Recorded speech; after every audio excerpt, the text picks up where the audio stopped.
दाभोलकर कत्ल मामले में मुंबई से गिरफ्तार एडवोकेट संजीव और विक्रम से सीबीआई पूछताछ करेगी। ऐसे में आज पुणे के कोर्ट में दोनों को पेश किया जा सकता है। बताया जा रहा है कि पेशी के बाद कुछ अहम मामलों में मजीद खुलासा हो सकता है।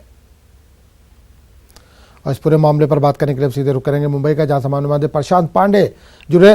प्रशांत, दाभोलकर कत्ल मामले में संजीव और विक्रम को गिरफ्तार किया गया था, सीबीआई उनसे पूछताछ करे, क्या आज उनको कोर्ट में भी पेश किया जा सकता है?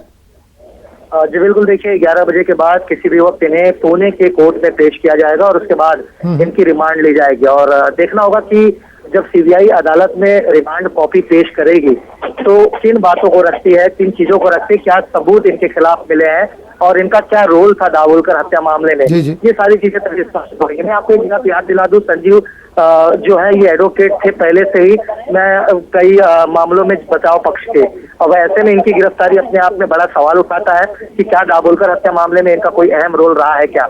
हमें इंतजार करना होगा कोर्ट की प्रक्रिया का, जब 11 बजे कोर्ट की प्रक्रिया शुरू होगी और देखना होगा कि सीबीआई अपनी रिमांड कॉपी जब अदालत में पेश करेगी तो देखना होगा कि इन दोनों के खिलाफ क्या सबूत है और किन आरोप के अंतर्गत इन्हें सीबीआई ने गिरफ्तार किया, ये स्पष्ट हो पाएगा।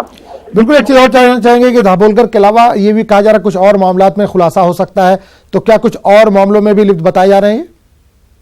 मैं आपको याद दिला दूं कि नालसपारा हथियार बरामदगी का मामला था, तो उस वक्त जो है उनके वकील यानी ये संजीव पुनावाला थे और इन्होंने आरोपियों की तरफ से पैरवी करनी शुरू की थी और इन्होंने दावा किया था कि ऐसे मामलों में जो है लोगों को गलत तरीके से फंसाया जाता है। बहरहाल एक बार फिर से इनके ऊपर सीबीआई का शिकंजा आया है। देखना होगा कि इनका क्या रोल होता है।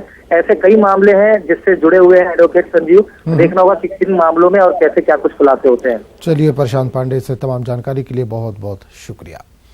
त्रिपुरा में बारिश और सैलाब से तबाही की सी सूरत हाल है। 1000 से ज्यादा खानदान बेघर हो गए हैं। शुमाली त्रिपुरा के उनाकोटी ढिलाई अजला में तबाही के असर ज्यादा देखने को मिल रहे हैं। कई जगहों पर रिहायशी इलाके डूब गए हैं। एनडीआरएफ की सरगर्मियां जारी हैं। वादळे की जोरी और काकटी नदियों में आई तूफानी की वजह से त्रिपुरा में तबाही के आसार हैं। फिलहाल मुतासरीन को राहत पहुंचाने का काम जारी है।